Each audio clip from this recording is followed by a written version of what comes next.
Welcome to EDU World Space. Hello everyone, in this problem it is given a torque branch ABC.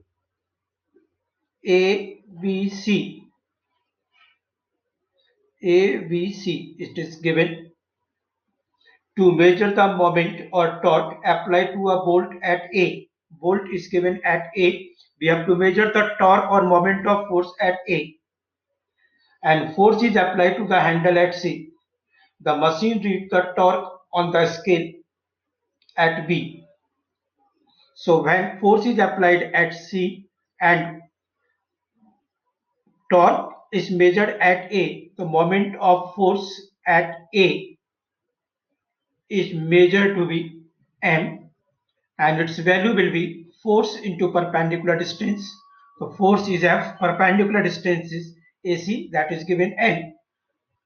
Now question is saying if we extend the branch and to O, and again the force is applied at C, then what will be the reading of machine? So we have to calculate moment of force at O. So moment of force at O due to force applied at C. This will be F into OC, and OC will be F into L plus D. Now from equation 1, we can substitute the value of F.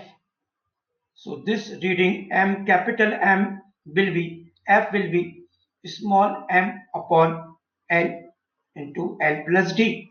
So this will be the required answer. I hope everybody has understood. Thanks for watching the video.